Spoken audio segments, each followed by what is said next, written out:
What is going on, everybody? Welcome in to the North End Podcast, episode 23, our Zan Kolmanic episode.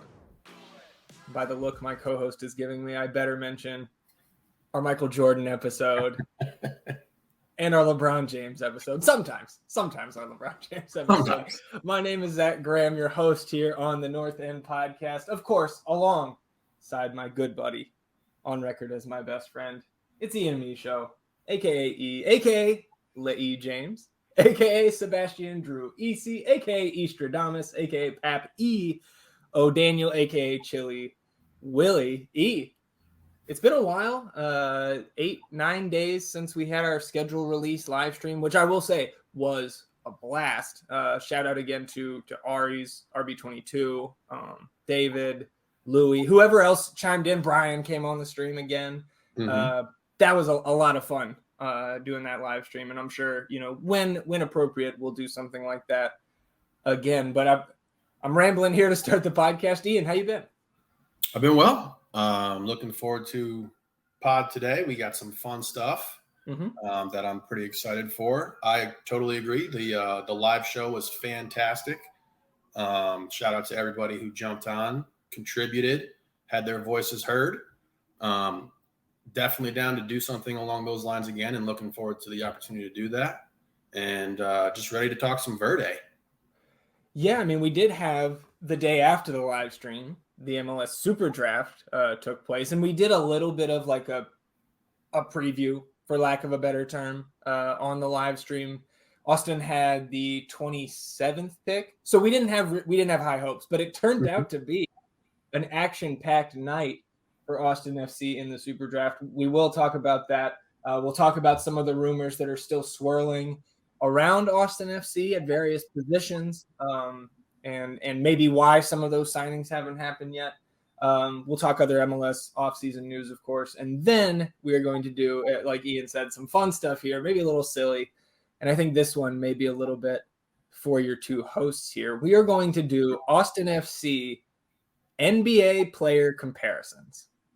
Hoops is our first love. Hoops is certainly where we can bring more of the knowledge, the historical knowledge, especially. So whether you're a casual Hoops fan or not, I think that I guess if you have some basketball knowledge, we tried to keep most of those names recognizable to the casual fan. So we'll see. But again, we'll get into more the meat and potatoes here, the meaningful stuff to all Austin FC fans.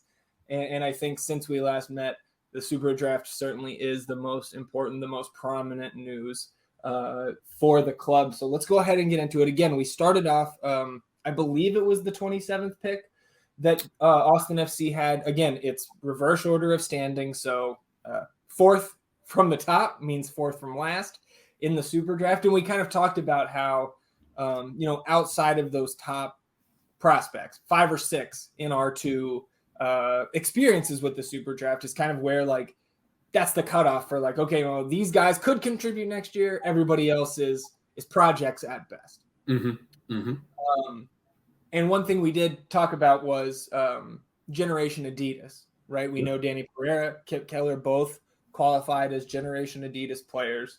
And I guess this would be useful to talk about before we get into the draft itself. What a Generation Adidas player is. And I see by your finger point, I think this is also reminding you of what a Generation Adidas player is. Indeed. So the program is now sponsored by Adidas, of course. I did not know this. Initially sponsored by Nike.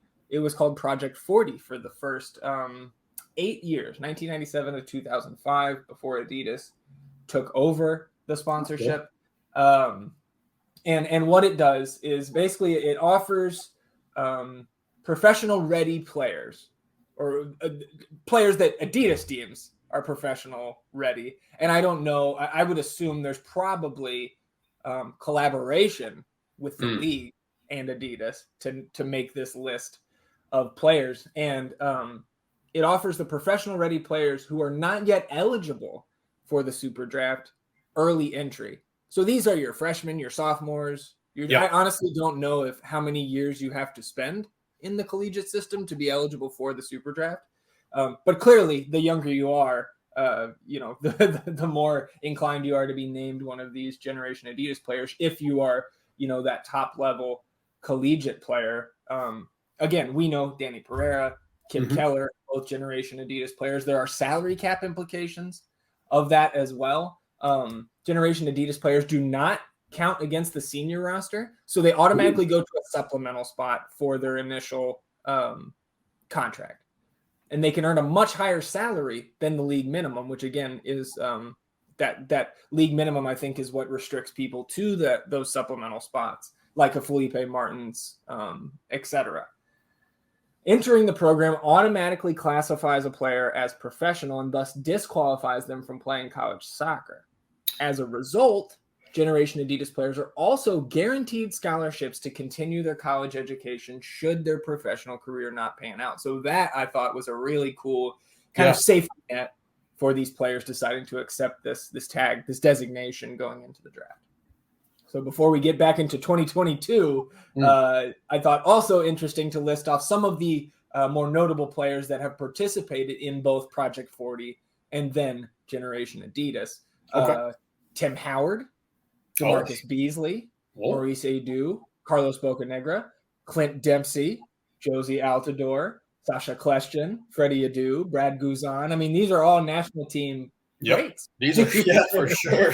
Michael Bradley, Nick Raimondo, Kyle Beckerman, NFL kicker Josh Lambo was a Generation Adidas player. Wow. So there's some NFL MLS crossover there for you. So I mean, you've got clearly big names here that have been these kind of designated players in the draft. There were 11 this year, which is the most Generation Adidas players in an MLS SuperDraft since 2011. And 3 of those players were added late. There was initially 8, and then I think 2 days before the SuperDraft they added 3. I believe is how that went. Were they all picked? What's that? Were they all picked? Oh yeah, all first rounders. Yeah. Okay. And so, but the thing is, right, jumping back into 2022 and Austin FC, 27th pick, it takes a move probably to even dream of getting one of those guys. And then again, they would have to fall to a spot to a spot where a team is willing to trade out and not take a player like that again, with not just the upside of the talent of all 11 players in this draft, but the salary implications that come with it. As it turns out, and for those who don't know, obviously I work kind of in the NBA, NFL fantasy space, and I do nightly streams talking about NBA. So I was actually on an NBA stream during the Super Draft. And I think this is something I want to post. I very celebratory mood for me when I saw this happen. Austin FC did in fact make a trade, and that trade was up to the 13th pick, and they traded with Houston. Yeah. So Houston, initially the 5th pick, traded down, I believe, with Vancouver to the 13th pick. And then when Houston's on the clock at 13, Austin FC trades with Houston. So Houston picking up the GAM, which we've seen them do with a couple moves over this offseason. So again, they're kind of still in this restructuring, rebuilding, almost a restart of their rebuild this year, getting rid of their manager, et cetera. But so the official trade was the 13th pick to Austin FC, the 27th pick back to Houston, and $100K in GAM. And that GAM is split. $50K of that GAM is for 2023. $50K will be season after this coming on, 2024. Okay. And who was left on the board at 13? But a kid by the name of CJ Fodrey. And again, you and I certainly aren't watching any college soccer to scout these guys. We have no idea who these guys are until the sites who do know and put in that effort come out with their player profiles, their mock drafts. We get the Generation Adidas list from MLS. But once all those things did come out, CJ Fodrey was a name that I think I read 4, maybe 5 mock drafts that I could find. CJ Fodrey was as high as number 1 and no lower than the 5th pick And I think the other 3 numbers I saw were second, and third. So CJ Fodrey was the player Austin FC selected at 13. Again, he is a Generation Adidas player. He comes to Austin from San Diego State University, where he played 1 season. I guess I should mention this. He is the youngest player in the SuperDraft. Even better. Yes, that's awesome. Even better. So his 1 year at San Diego State, he led the Aztecs in goals. You know, I'm partial to San Diego State. My guy, Kawhi Leonard, also out of San Diego State, also acquired by a Texas team on draft night in a trade. So, you know, if those guys take similar paths, we'll be very happy with CJ Fodrey until he decides to leave us for greener pastures. Break our hearts. Yes. CJ led the team in goals last year and was Pac-12 Freshman of the Year. Yes, he was. Prior to that, in his youth days, right? Again, this guy's 18 years old, so literally still could be an academy player. Was in the LA Galaxy Academy in 2019. Then in 2020, joined the San Diego Loyal Academy, which is a USL franchise owned and I believe coached by Landon Donovan. Yes, he's 2 years with the Loyal.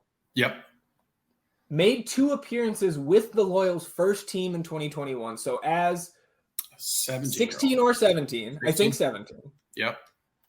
Playing USL games and scored in his debut. Scored. So this is a professional player Yep. who has shown the ability to score at the USL level. And now with Austin FC, I mean, again, youngest player in the SuperDraft, Generation Adidas player. It just seems like another bit of good business by Claudio. Like you wait for the opportunity, you see it, and you seize it. And to only have to pay $100K to get this spot, we're going to have salary cap relief with this kid anyways because he's a Generation Adidas player. Correct. And let me tell you, I guess we can get into this, and I've been rambling about CJ here for almost 10 minutes, it feels like, but I've seen on his highlights, and I know that I hit up Landon Cotham from Moon Tower Soccer because he was saying he got some full game footage on, I think he was talking Leo Väisänen, also talked about watching Fodrey. He subscribes to like a scouting subscription service that it's a little pricey. Yeah. So we didn't make that leap right away. So I guess if you want that more full breakdown and you haven't already listened to the Moon Tower from this week, go check out what Landon had to say. Absolutely. The one thing that I did notice, from the highlights that I could find for free, some pretty good celebrations from CJ. I saw one where he scores, hops the little fence that they had on the side at San Diego State, goes over to the cheerleaders, gets some pom-poms from them, starts doing a little dance. So like he's got a flair for the dramatic. Yeah. We know the talent is there based on what all the scouts say, right? Certainly that upside. Yep. What's your take on the move as a whole? And then let's discuss, do we think that there's any concerns that he dropped here? Or do we think it was, I guess I'll throw it to you, your overall thoughts on the first of 4 selections that Claudio Reyna in the front office made in the SuperDraft? I mean, that's got to be an A+ in my book. Yeah, that pick alone, right? Yeah, I mean, like you said, we talked about the mocks and how he was going first in some of these mock drafts. And when you're able to be in the 27th spot in the draft and move up, and not only move up, but also have arguably top 3 most talented player in this draft, right, fall to you in the teens. Yeah, that's amazing. He's got size too. He's 6'2". Yeah. He's got size. He's got speed. Like, I love it. Obviously he's got some professional caps under his belt that he's done well in. And man, I tell you, 18 years old, you get a talent like this, bring him into our system. We obviously have guys that he can really learn from, benefit from, playing with. And just again, we talk about it and we harp on it, but we're building something bigger than just one successful season of heading to the Western Conference Finals. This is a much larger plan, and we are ahead of schedule, as Claudio has said. And not only has, he said those things that we're ahead of schedule, he has delivered. Mm-hmm. So I gave it an A+. I'm excited. I remember having some discussions earlier with some other fans and just talking about the Super Draft and how to temper the expectations, and that there wasn't going to be anybody coming in who help the senior team. It was more of like, oh, if we can grab someone who can supplement the next pro team, we'll feel good about that. But when this was the result and the outcome, it was just absolutely incredible. And I'm really excited. I also want to see this reaction video of you on the on the stream, because I imagine you definitely did some shit. Yeah, I think there's some F's thrown the way of Houston. Maybe not so much like FUs, but like, oh, you guys fucked up. I think I said that like probably 3 or 4 times. And again, like, this kid could be, I know we read off all the like legendary U.S. men's national team names. This kid is not that, at least at this point in his career. And that's not the bar. Right, absolutely. Positive examples of what you can find in this draft. Yes, for sure. And I think that's kind of my next question, or two. I know I already asked you this before I kind of tossed it over to you. Do we have any concerns about why he dropped there? Because I think there's certainly the possibility that he could certainly go 5, 6, 7. I think, because we know he's in that upper echelon of talent, based on the scouting that's been done by multiple outlets. But him slipping to the later single digits, I don't think is surprising. But getting all the way to 13, do we think there is like character concerns that are kind of under the radar here, or what? Or do you think it's just kind of good luck for Austin? I don't think I would pin any sort of like character concerns on him, just because I don't know enough about everything he's gone through. I do know that Landon Donovan has raved about him. Yeah, that's a good point. And that's probably the bar for me, where it's like, okay, well, if Landon Donovan's coming out and saying, this kid's legit, he's the real deal, he's going to do his job, then I'm going to take him for his word. Yeah. I would say I don't know if the first 12 picks, teams went positional need over, best player available. So I don't know. Injury wise, I haven't seen anything. Right. No, he's definitely not injured. Yeah. I haven't seen anything that's like lingering, or like, he's got a back issue or something along the lines that would, let a talent like this that you would see drop kind of inexcusably. But no matter the reason, we saw an opportunity and we capitalized on it. And that at the end of the day is what I like to see. I would really just have a hard time believing he is a basket case who's going to, come in and not be worth the level of play he provides on the pitch. So yeah. Do you think there's anything to that? I just haven't seen anything, and I'm not going to speculate on it. I talk myself into it, I suppose. I do not think, and let me tell you why. I don't think there was character concerns by teams in general because of the timeline here. And let's talk about this for a second. College soccer is in the fall. So his freshman season just ended. Literally just ended. So that's why there's no injury concern. He was just healthy and playing the Pac-12 freshman of the year. Yep. The draft was on December 21st, so last Wednesday. December 19th is when he announced he was leaving college early, signing a Generation Adidas contract and going to the draft. So teams there was no chance for them to do extensive interviews, or there was not this long process, right? Yeah. And again, I don't know. I assume with the college season being in the fall and the draft being in December, that there's not this really long process. So like you see in NFL and NBA where it's interviews and combine and individual workouts and all that type of stuff. But he still came in at the 11th hour as a player that was available to be drafted. So it's potentially some of these teams, like I thought you brought up, probably the most likely point about this is just that teams were drafting for positional need rather than let's just take the player with the most upside or the most talent. However they would judge that. Yeah, man. I mean, I don't do your due diligence then.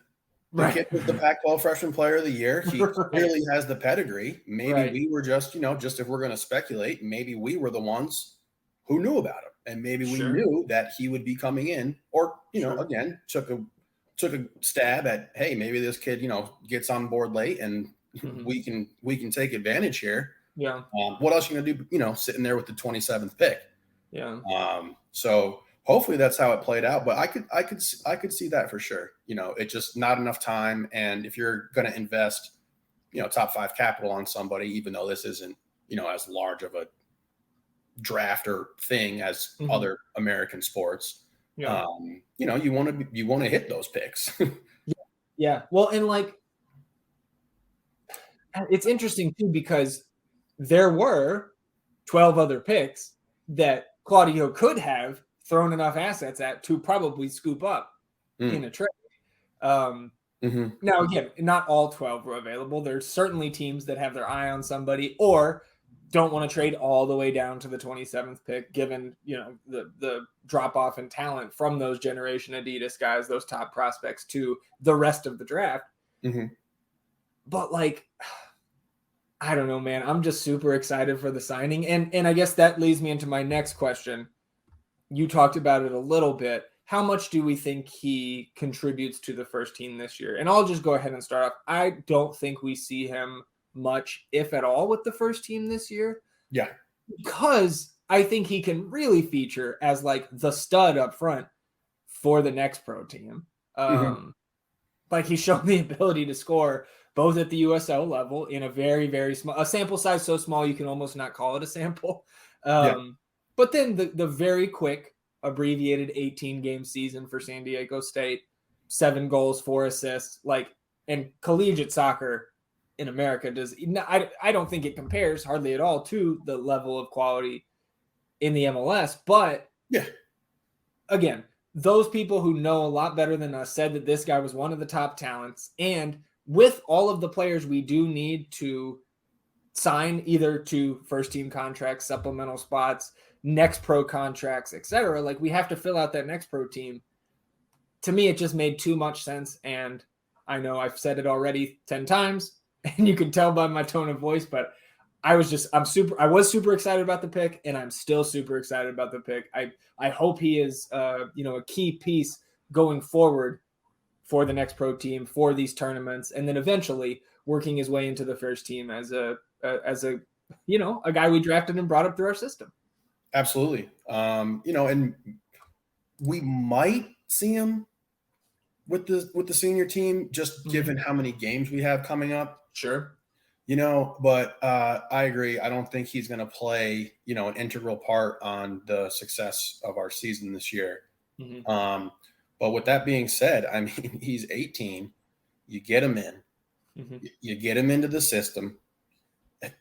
You get him working with these all-world talents of Rigoni and Seba and the likes, and give him a chance to grow and develop in our system. And shoot, man, 2-3 years, you got a 21-year-old winger coming up who knows how to play the way we want to play.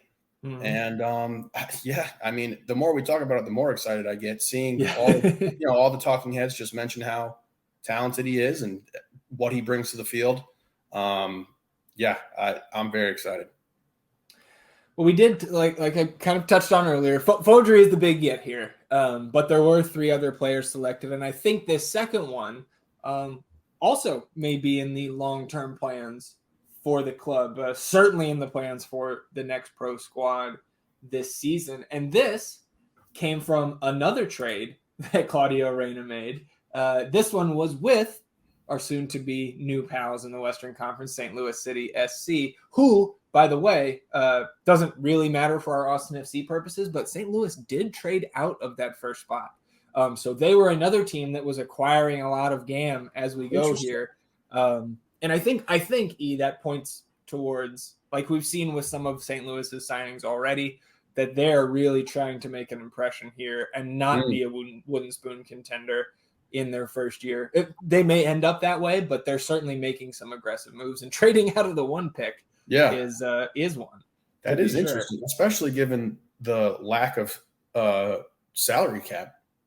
Yeah. Like you would think that would be a spot where they could see a player like, hey, we could fit this guy in, and he's a supplemental spot and not counting against the cap. Yeah, absolutely. When you tell me we got an 18-year-old talent and he doesn't count against the cap, like, that's fucking awesome. It's just fun, like without all the other, upside that a kid like that brings.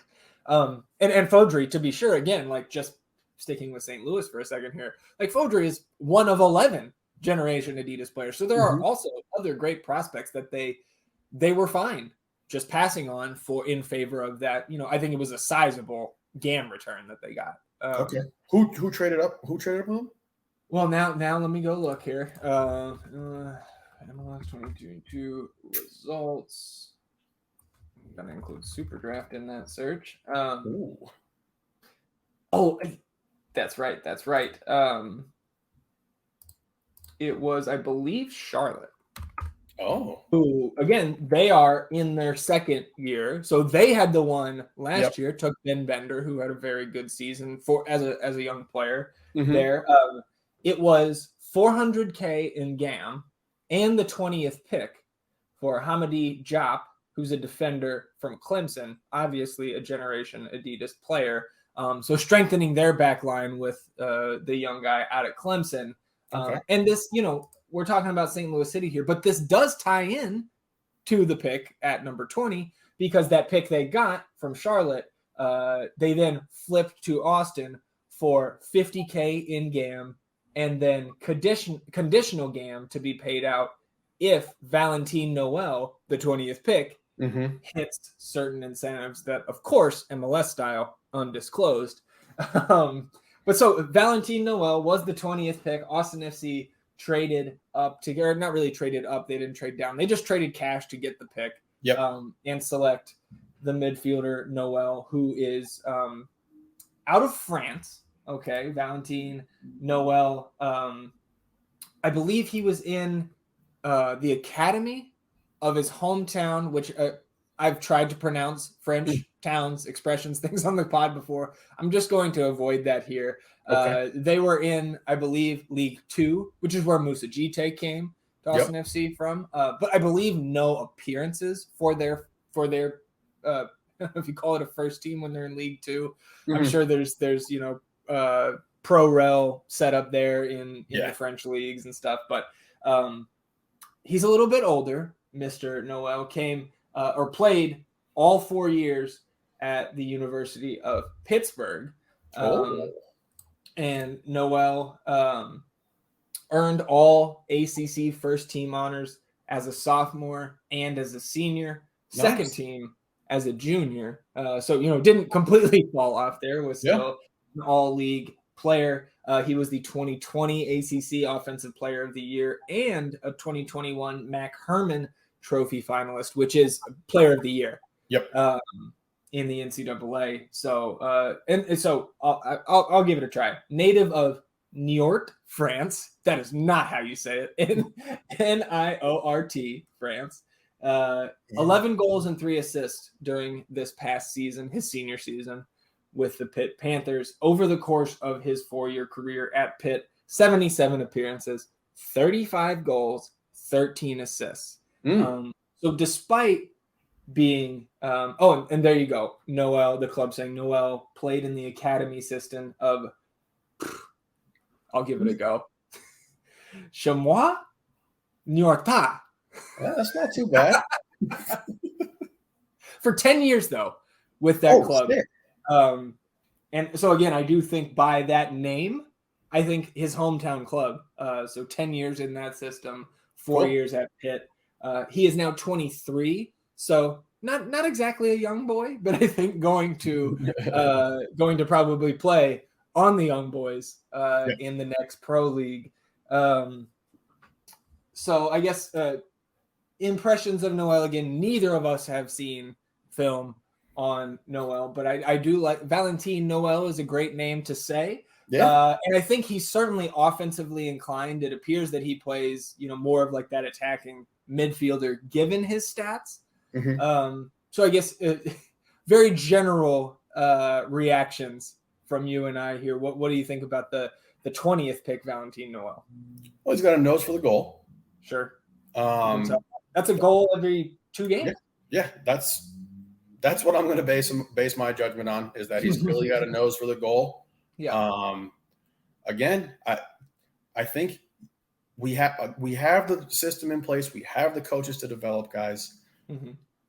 If these dudes buy in and they're ready to compete and they're ready to work at that next pro level, then we'll be seeing them. There's enough space on our roster to bring these, 2-3 years down the road. Come on in. So yeah, I'm wishing him the absolute best. I hope we get to see him over there in the next pro. Yeah. That'd be sweet. I feel certain we will. Yeah. Go catch a game there and see these guys. That'd be awesome. Obviously I think it would be kind of big for the Verde fans. Yeah. I think to see these two, given obviously CJ's, accolades and promise going forward. Mm-hmm. And this does now. I'm assuming Noel is not Generation Adidas. He is not. Okay. Doesn't not one of those 11. Right? He can't qualify. No, he's so potentially if he was 3 years younger and had these type of stats, that he may have been one of those guys that they tried to get into the draft early, but he wasn't. So I would think the ceiling on this guy probably a little bit lower, just because maybe he didn't want to leave Pitt. For sure. Maybe he could have been. I don't know. But not a Generation Adidas player. And I think that is just based primarily on his age being 23. Yeah. Okay. I'm ready to hear your take on it. I would assume you probably have a little more knowledge on his situation and where he comes from, et cetera. Well, yeah, not too much more. I think like you said, he's clearly, or at least at Pitt, was a very, very important piece to their offense and their success over the 4 years that he was there. They were in the semis this year for the NCAA. So Final Four team was Pitt this past season. So, and the fact, again, you mentioned the accolades that Fodrey had in his 1 year at SDSU. We read off the accolades that Noel got in the ACC and then nationally recognized in his junior year, which I thought was interesting because no, that was his sophomore year because 2020-21.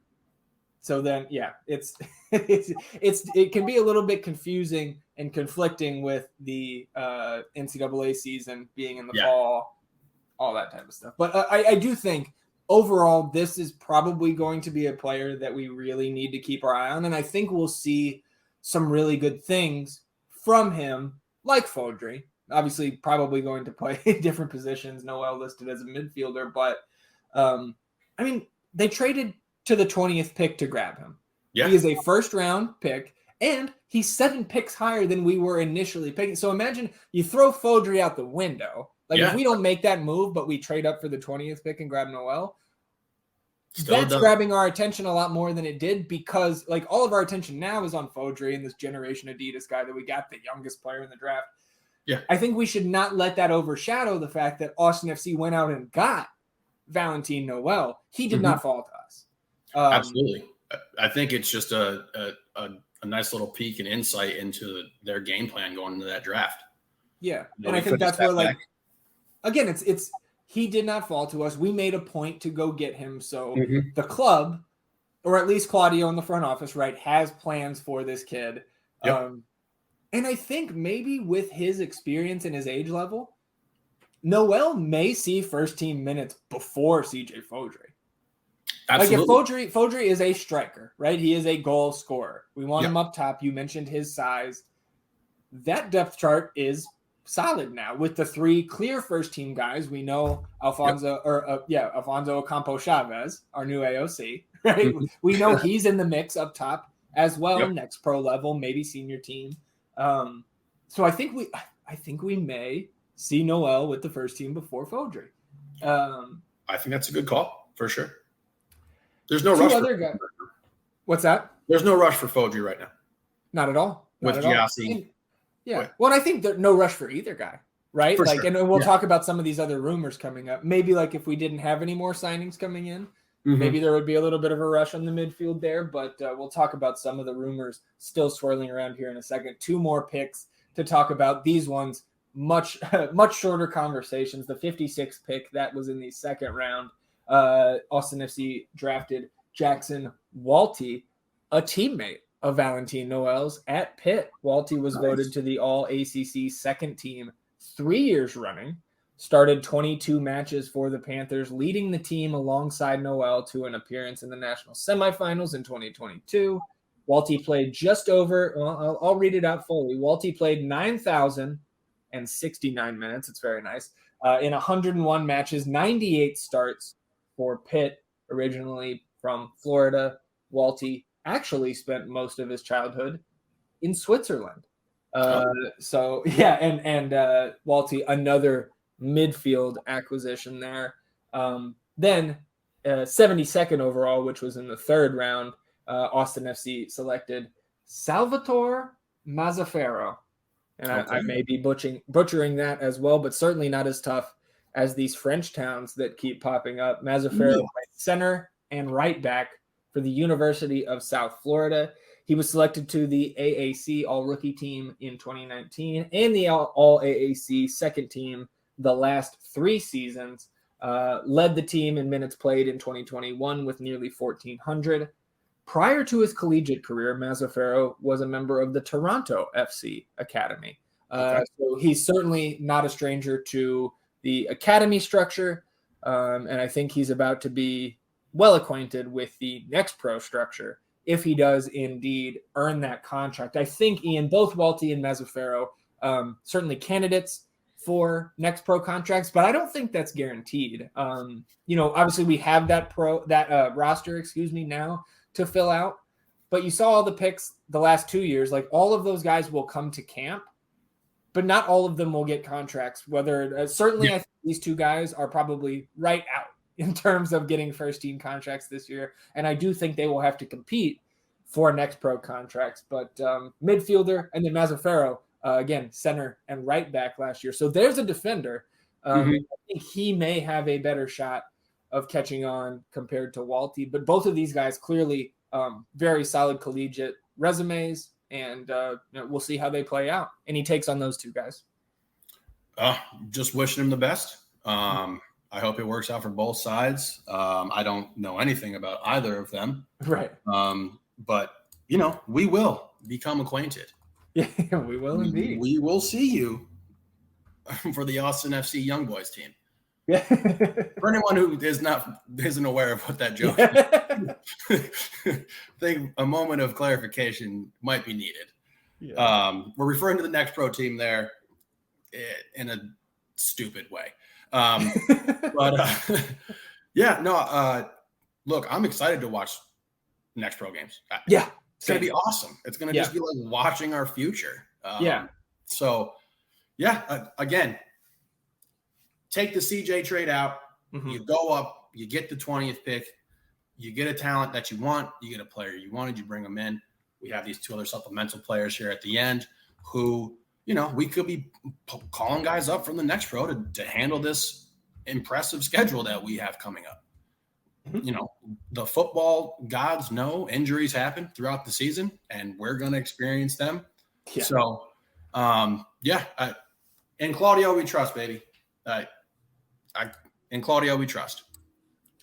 I'm right there with you. So there's the 4 super draft picks. Obviously, we'll talk more about them when that next pro season. I think probably when that next pro roster starts to get filled out.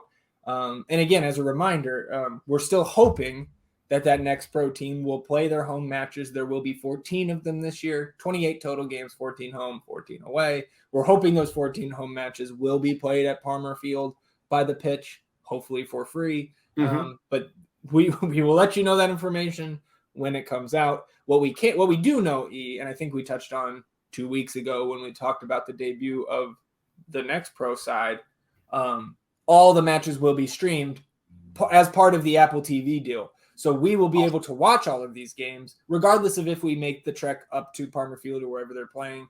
So that to me is great. People won't have to rely on podcasts like us relaying information. If you have that Apple TV deal to watch MLS, to watch Austin FC, you will also be able to watch the next pro team live or on replay. So again, both of us very excited for that. We'll move on here into some of the MLS. Actually, no, we'll touch on some of these rumors still swirling around the Verde and Black first. Still waiting on Czech Toure. Again, initially the reports were that was going to be announced officially around Christmas. If you want to hear more about Czech Toure, talked about that 2 podcasts ago, so you can go hear more on that. 3 rumors, and really we'll say 2.5 rumors here. First, a man by the name of Felipe Gutierrez. We could be getting a replacement Felipe. Felipe, the remix, I guess. I don't know. We'll have to workshop it. He's a 32-year-old midfielder from Chile, and MLS experience, 63 apps for Sporting Kansas City, 12 for Colorado Rapids. Okay. So, I kind of mentioned midfield help is probably on the way. Felipe Gutierrez appears to be one of the names that could be in the mix as being as announced for Austin FC here when the international transfer window opens up. I believe that's New Year's Day. But it's certainly the first week of January. So I think that's where, not just for Austin, but for MLS, we're going to see another flurry of signings after the new year once that window officially opens up. Let's pull up Felipe's transfer market here if we can. Just a little bit more information on the player. Transfer market values him at just $500,000. So shouldn't be a very expensive acquisition for the club if they do go ahead and come to an agreement.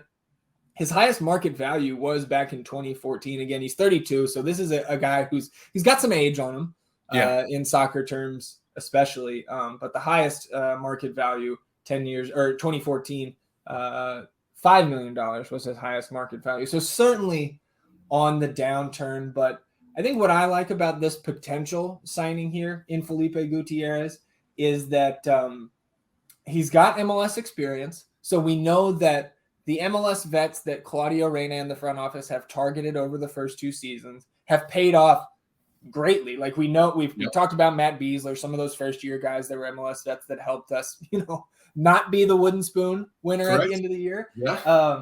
And then we know the success of guys like Ethan Finley, Maxi Urruti, and the like last season. So not only does Gutierrez have that MLS experience, but also 5 appearances in the CONCACAF Champions League, which maybe he's a guy that we see against Violette, whether it's first leg, home leg, or both. Maybe I don't know how much we're going to see rotation in these this round of 16 matchup against Violette, but again, I think he just fits the mold of the type of veterans that Claudio has been wanting to bring in, and of course has brought in a couple really key pieces for the club. And before his time in MLS, he had 90 appearances in the Eredivisie, which is the Dutch league, and 14 appearances in La Liga. So this is a guy, again, back when he was that $5 million player, was in some big-time leagues. He's got 35 appearances for the Chilean national team with 4 goals. So, again, that part of his career is certainly behind him. Mm-hmm. But the fact that he, again, I just think that veteran type of player is always something at this stage of the club that we should be excited about. And his resume before his MLS days, it certainly plays, right? Yeah. So I guess we'll see if Gutierrez is one of those guys that gets announced. Another rumor, I don't quite know who first broke this, but it's surrounding the Ruben Gabrielsen leaving rumor. We talked about Leo Väisänen 2 weeks ago, and then touched on him a little bit again last week after it was revealed that Ruben Gabrielsen is the player that is most likely on his way out. Yeah.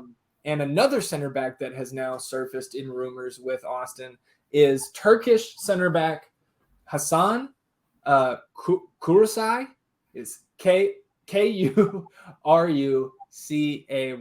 with the little, I don't know what to call the little mark under the C. Okay. But again, that's my best guess. We'll call him Hasan for now. And I will credit our buddy RB22 over there at Texas Ring of Fire. He did get to watch, I should say, some Hasan highlights. And his 3 takeaways were as follows. He's very comfortable on the ball under pressure. That tracks. We're looking for that, right? We like that. Positive play style and plays accurate long balls forward. We like that.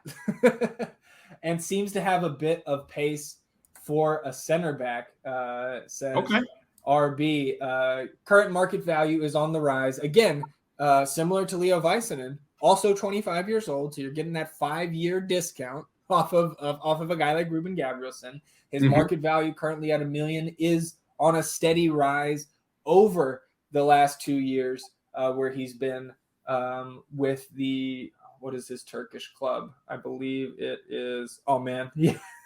I know that We Are Austin TV did a space last night, kind of covering all the last week's news, the rumors, etc. And Hernan tapped out of saying the club's name. I'm going to do the same. Everybody can go look it up for themselves. But he's been extremely successful here in his last 2 seasons, going from a player that transfer market valued at $100K 2 years ago to now $1 million. So he's clearly a player that's on the rise. He's got dual citizenship, Turkish and Danish, which I found a little interesting. So we'll see. We'll keep our eyes on Hasan and the remix of Felipe here in the coming weeks. I did also want to touch on this a little bit, which I just found interesting. I don't think anything's going to come out of this because it appears that this player is going to end up in Houston.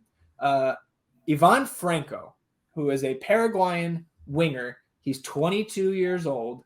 And seemingly been fairly successful. His highest, again, it's a 22-year-old. His highest market value was $6 million. Wow. Now valued at $1.5 million. So clearly on the downturn over his last season or so. But there was a tweet from a completely unverified account today suggesting that Austin FC was interested in Franco. Tom Bogert did report, I think almost a week ago now, 5 or 6 days ago, that the Houston Dynamo were in advanced talks to actually acquire Franco. And I saw rumors that he was already in Houston training with some of those guys. Bogert did say in that tweet, though, that the deal was not 100% done. And now today, the first rumor from random Twitter account, but it appeared a South American Twitter account, that Austin FC's name has entered the mix. So I don't think we'll be talking about him again. But if we do, I think there's going to be some schadenfreude involved, because that, I think, would mean taking this young, what seems to be promising winger away from Houston and bringing him to Austin. So we'll check in on that if there's merit to it. Something to keep an eye on, for sure. Yeah, no question. So what we're going to do now, there's not really a ton of MLS news. Again, we're just coming off the Christmas weekend. Everything was pretty quiet after the Super Draft. So we're just going to kind of skip our normal other MLS offseason news segment. I'm sure next week we'll be into January. I'm sure that will be extensive once that international window opens up.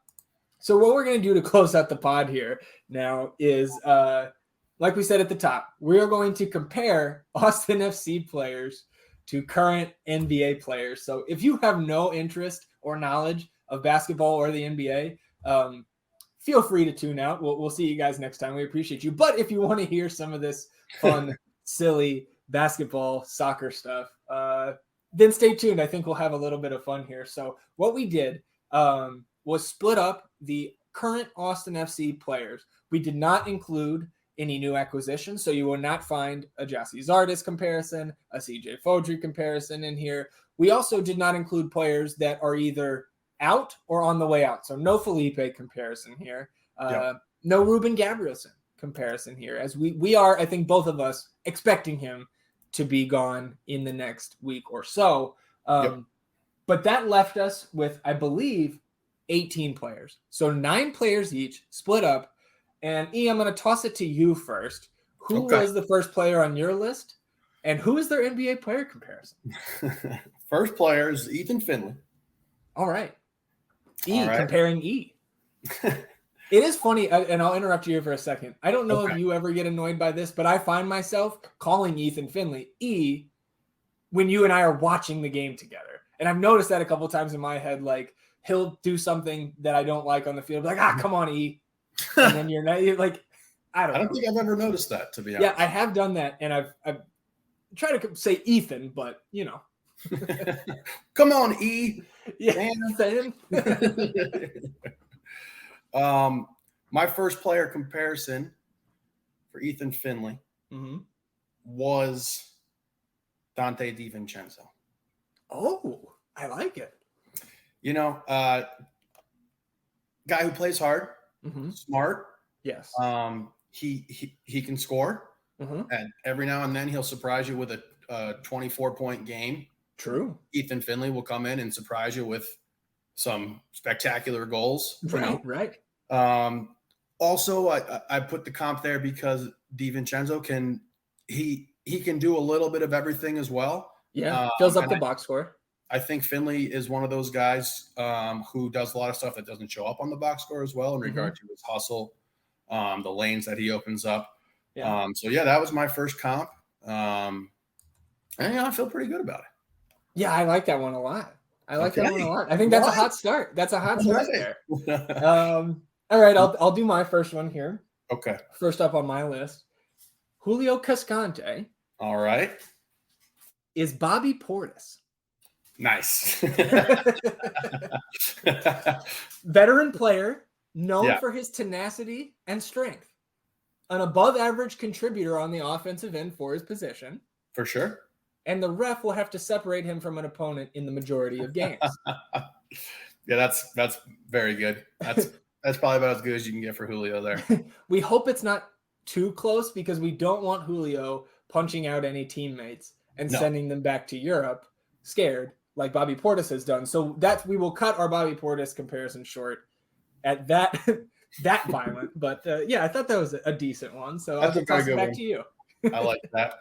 I got a difficult one here. Okay. Johan Romagna. So obviously a defensive kind of guy. He's a little clumsy. You know, I went with none other than Mason Plumlee.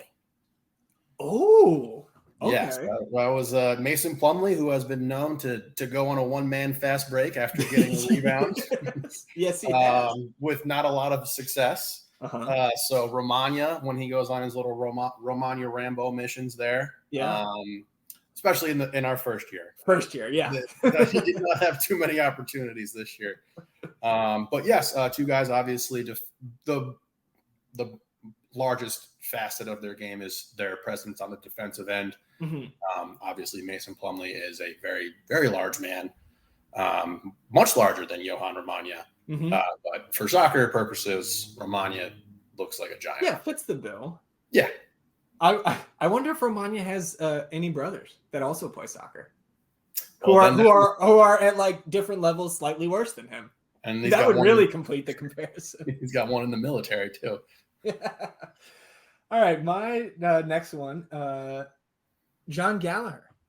I low key wanted this one, so I want to see who you did there. Okay, John Gallagher is Fred VanVleet. Nice. Not highly regarded coming into the league. Yeah. Right. Willing to do whatever it takes in various roles to contribute, and earned a sizable contract for his efforts. So John Gallagher is Fred VanVleet. Correct. Okay, I like that. I don't know who I would have gone with. But I like that. I'll allow it. Again, like it's a little tough trying to. Because we could name all kinds of guys that like would be more accurate of like some of our guys standing in the MLS as a whole, but we wanted to keep most of the names familiar to the casual NBA fan. Which I hope I'm doing. I don't think we did it with all the names, but again, it can be tough. Yeah. I got a couple more here who we might be difficult, but all right. Well, fire away. For the people who have stuck with us, just as we are making the crossover more so into MLS, we are a great conduit for you to make a crossover into the NBA. Absolutely. If you were so inclined. So I got Hector Jimenez next. And I think this was the toughest one for me. Okay. I went Matisse Tybal. Oh, okay.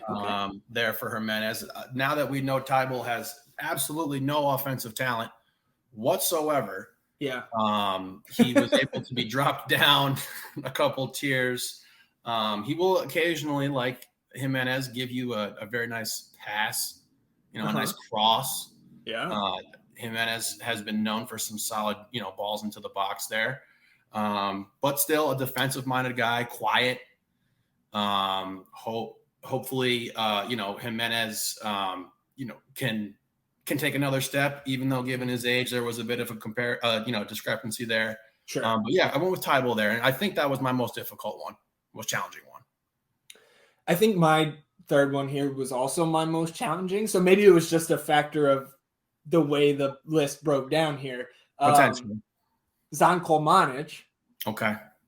And this would be familiar for our Houston guys, is Jayshawn Tate. Yeah. All right. A young, promising player who is injured, and his spot might have been taken in the starting lineup. But he's also left-handed. Zan Kolmanic left-footed. So Zan Kolmanic, Jayshawn Tate there. I think that was my toughest one. Okay, that's a good one. All right, Nick Lima. I went with Bruce Brown. Okay, yeah. / Royce O'Neal. Dual comparison, and yes, a good one. Two guys in the NBA who, again, defensive-minded basketball players. The thing they bring to the table is a lot of versatility on the defensive end. Bruce Brown can guard multiple positions. Same with Royce O'Neal. And in particular, they're usually matched up against the most productive scorer on the opposing team. Yeah. And with Lima's display versus Bale, it seemed like it made a lot of sense for me there. And again, someone who, they're not totally incapable of providing offensive supplementation. Same with Nick. Yeah, and sometimes it just you go for a long stretch where you don't see that. Yes, like Nick. Yeah, because we don't expect it from him. And I love that. I love especially the dual comp there, really dialing into the style of player that you're comparing him to. Indeed. That was a good one. Props to you for that. My next one is Johan Valencia, and Johan Valencia is Alex Caruso.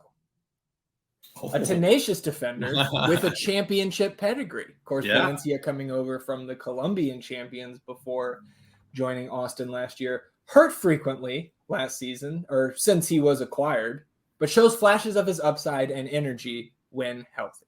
So Johan Valencia is Alex Caruso. And really that championship pedigree, defender, etc. I think really meshed there with Valencia and Caruso. Two guys I really like. Yeah. Two guys I'm big fans of. Yeah. Two guys who should get more playing time. Sure. Yeah. All right. One guy who you would love to still have on the Lakers. Oh. Stop it. All right. I love this one. Okay. I got good old Alex Ring. Oh, yes. Captain. Minnesota Pat Bev. Okay. Let's say I didn't know if we could go. I didn't know either. I just threw the Minnesota caveat in there to put a little more. That's maybe his most positive year, right? Yeah. Or like the most positive impact he ever made. Yeah. Pat Bev, just annoying. If he's not on your team, you hate him. Yeah. If he is on your team and you're a Lakers fan, you hate him. But if you're Alex Ring and you're an Austin fan, you love him. Right. So that Timberwolves fans loved him. So I think Timberwolves Pat Bev is an important caveat, and I accept it. Okay. Yeah. Somebody who's not afraid to mix it up, particularly with larger individuals. Yeah. Alex had plenty of plays this year where he just went all out to stop the opposing team from scoring, be it with a timely slide or a timely foul. Yeah. Which, again, part of the game. If we're in a bad situation, and there's somebody we need to get back on defense and potentially take somebody out, I'm calling on Alex Ring or Pat Beverly. Yeah, that's a great one. I think these are getting better as we go, or at least I hope so. I like that. My next one, and this one I felt some pressure on. Okay. Rodney Redis. Oh, it should be James Wiseman. So certainly not a size comparison here. Yeah. But hear me out. Rodney Redis is James Wiseman, a highly heralded acquisition with a lot of capital still on the books for his team. Yeah. Not only is he not contributing in the box score, the team has literally been bad results-wise with him in the game. It's hard to see this turning around. Rodney Redis is James Wiseman. Spot on. 10-10. Here we go. Back to you, sir. I got Young Wolf. Owen Wolf. Owen. Okay. And Austin Rivers. Oh God. Is that fuck. But we'll see that reaction there is the common reaction to Austin Rivers. Okay, so can we say Austin Rivers? He is solid. Can we say draft season Austin Rivers? Because Owen Wolf draft season, like when he was drafted, he was a very highly talented. Oh yeah, he was from high school on. He was a huge prospect out of Winter Park. Yeah. Obviously now Austin Rivers is at a very different point in his career. Yeah. And especially in comparison to Owen Wolf. Sure. But they're winning players. Austin Rivers. That's a good point. He's a winning player. He is a contributor. He's not flashy. He's not flashy. He's not going to be the best player on your team by any stretch of the imagination. Yeah. But he is a guy who, if you're building a team that you want to have success into the playoffs, somebody you need. That's a good point. And he does a lot of different things. Austin Rivers does a lot of different things. He does. So yeah, I and then obviously not the nepotism. But yes, his papa is also a coach. That was a good one. I like that one. I thought that one was the easiest. Yeah, no, I didn't have Owen, so I didn't think of Austin Rivers, but that was great. Well done by you. My next Austin player, Emiliano. I keep wanting to call him Emmanuel. Emiliano Rigoni is Domantas Sabonis. Okay. Came to his new team mid-season last year. Mm-hmm. There were flashes of greatness, but ultimately he had little impact on the team's win-loss record. Now that he's had a full offseason, he is, Sabonis, statistically flourishing. Career highs, 68% from the field, 38% from three, leading the league in rebounding. Yeah. Above his career averages across the board. Emiliano Rigoni in his second season. We'll do our predictions much closer to the year, but I'll tell you right now, Emiliano Rigoni going to have a Domantas Sabonis type season in year 2 with the Verde. Love it. Rigoni is Sabonis. Very nice. I don't know if Rigoni has I don't think he has a, famous legendary soccer playing father, but if he did, that would complete the comparison. Absolutely. Shout out our Vitas. Yeah. Not your Vitas, not my Vitas, our Vitas. Facts. Back to you, E. This one was hard for me, and I actually just changed it. Okay. On the fly. Maxey. Okay. I initially had the great SGA. Oh, my God. And it was just too lofty because SGA is we also have to acknowledge the step that SGA has taken this year. Sure. Shai Gilgeous-Alexander for those uninitiated. And that's why I changed it. Yeah. And I might have gone too far the other direction. Okay. So where are we at now? That just might be because of my love for this particular NBA player, Kevin Huerter. Okay. Yeah. Okay. So, a bit of a mean streak. Kevin can seriously lock in and, take his game up a notch. He's got some juice to him. Yeah, obviously has a knack for scoring. Yes. Wants to score. Yeah. From outside too. Very good shooter. Yeah. Oh, yeah. Red Velvet's the man. Yeah. Yeah. Shout out Shenandoah High School. Yeah.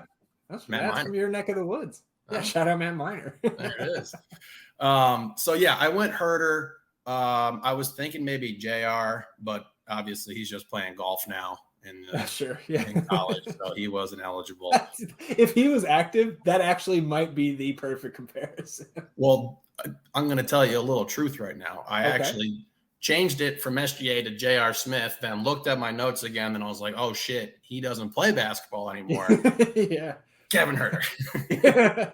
But I like the Kevin Huerter. I think that is a very apt comparison. Yeah, and I'm glad you changed it because that is one I would have pushed back on if it was SGA. He's too good. He's too good. He's much too good. And it was a tough one. He would be the best player we were comparing here, I think, depending on maybe whoever has Driussi, we'll see what comparison he gets. But yeah, I love that though. And shout out J.R. Smith. Now on the collegiate golfing circuit. Absolutely. And a 4.0 student. So shout out to Earl Smith Jr. They got to get Generation Adidas players into golf somehow. Get JR in there. Okay, I got 3 more players here. My next one, Musa Jite. Oh, the body. Is Sadiq Bey. Okay. Young player who has been inconsistent in his first few seasons, in and out of the starting lineup. Yet he was one of 14 players to score 50 points in a game last season in the NBA, just like Musa Jite was one of very few players who scored a hat trick in MLS last season. So Musa Jite is Sadiq Bey. Very nice. I'm a big Sadiq Bey fan. I'm a Sadiq Bey believer. I'm also a Musa Jite believer. So that's true. You are tracks for me. Right. I got the great Bradley Stuver. This is also a twofer. Okay, nice. And it's solely because of how nice and kind Bradley Stuver is. Yeah. But his initial comparison was Draymond. Okay. Oh boy. It was like, yeah. So then I threw Drew Holiday in there to offset. Okay. To offset. Okay. Oh shit, you had Drew? Yeah, maybe. Okay. He's on the fly. Don't use J.R. Smith. Obviously, the captain of our back here, he commands everyone. That is what Draymond does, especially on the defensive end of the floor in the NBA. Drew Holiday, who to me is the best complete defender in the league. Like, at least at the position, for sure. It's absurd how little love he gets. Yes. Now Stuver gets a lot of love, and Drew gets a lot of love from Milwaukee, of course. Sure. And from us. Yeah. And Draymond gets a lot of love in Golden State. He does. We can't say Oakland anymore because San Francisco. They play in very pretty, nice San Francisco, but they're all OG Warriors fans. Yeah. And $3,800 a ticket. Imagine the beer in that stadium. Oh God. Yeah. I just want to live in a world where Arthur Blank is my owner. Yeah. Facts. But we'll take Anthony Precourt. He's our, we like you, Anthony. You're our buddy. Yeah. And we follow each other on Twitter. So yeah, I went Drew Holiday, Draymond Green, 2 guys that do whatever it takes to make sure that their team wins the game. And usually they're most impactful on the defensive side of the ball. Stuver obviously is only impactful on the defensive side of the ball. Right. Well, he can be impactful for the offense of the other team sometimes. Yes. Which Draymond can too. Draymond can do that as well. So I like the comparisons, but the duel, because the only thing that doesn't fit about Draymond is the attitude, and then you switch it over to Drew, Yeah. And that's there. So, yeah, I like that. Okay. 2 more for me. Danny Pereira. Ooh.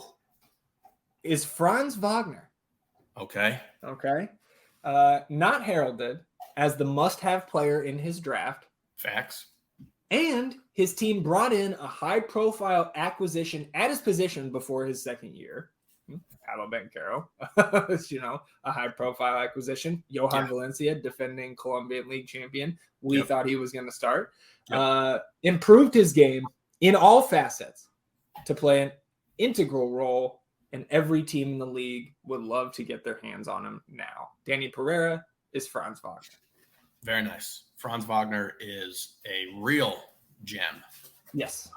And as is Danny Pereira. So one more for each of us. I got the man. Actually, okay. Well, let's leave Driussi for the last one because I think it's the most lofty comparison. I got Diego Fagundes, and Diego Fagundes is Drew Holiday. Discarded by their longtime club, rejuvenated with his new one, and playing at an all-star level. I love your notes, man.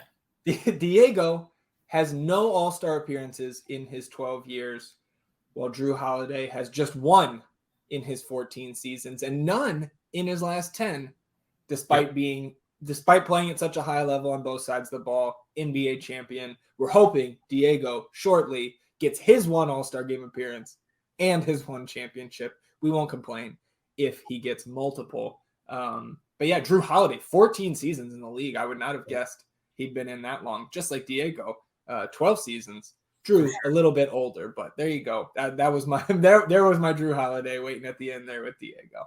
Very good. Yeah, I like that. Love Drew. Yeah. Love Diego. Of course. Yeah. I for some reason I was like, he's about to say Chris Paul. That would have been a good one too, though. I was thinking you were going to go Chris Paul there. Assist king, right? Yeah. Diego, I don't think known for hitting dudes in the nuts, but True.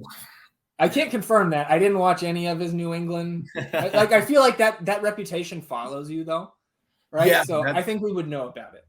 So I think that's probably the main reason why I couldn't go there. We don't have any, dick punchers.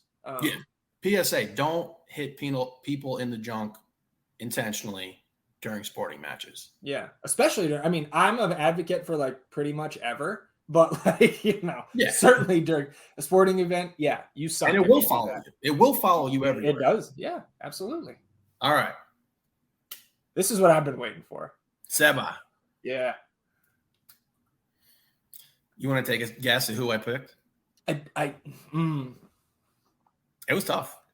Yeah, because it couldn't be somebody who was too. We don't have LeBrons here. We don't have a Giannis, a Jokic, anything like that. I think I nailed it. I'm gonna take one swing, and then I don't want to sit here dragging this out because I want to hear. 3, so 2. I'm kind of thinking like second tier NBA all-star. Warmer. God.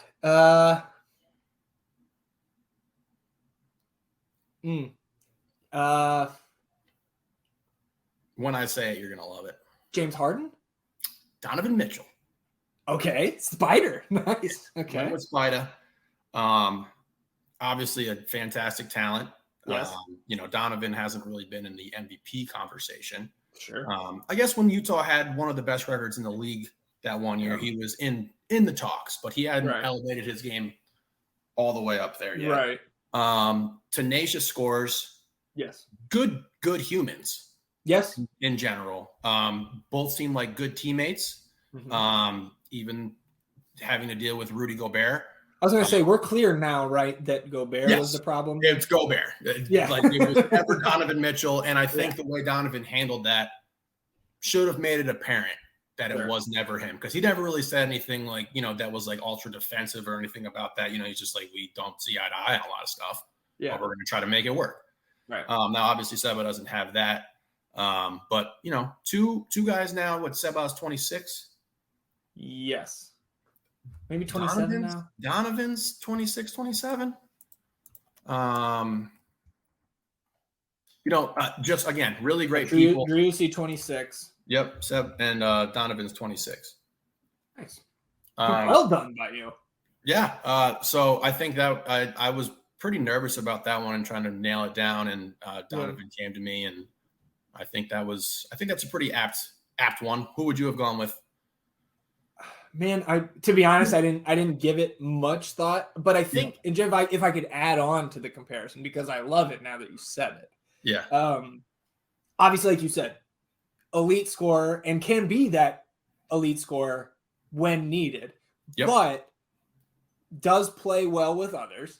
Now on a team with Darius Garland and Evan Mobley, and we could go back through those Jazz teams, especially 3-4 years ago when they were kind of at their peak, right? Like making pushes into the conference finals, similar to Austin. I think that fits very well, and I think is an acceptable level of talent for what we have here. Like that is the peak of our comparison is a Donovan Mitchell, a Drew Holiday, right, as our two. I thought about Harden for a second, and then right. He's got the MVP. Sure. And look what they did to our boy. Yeah. Well, so my first thought when we were kind of spitballing this a few days ago as an idea to do on the pod was, who would Driussi be? And my immediate thought was, who's an MVP snub that would fit? Yeah. He's not Joel Embiid.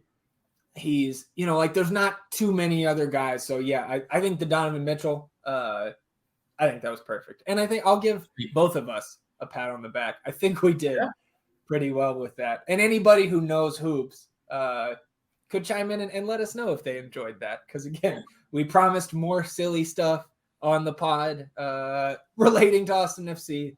So there's one for you.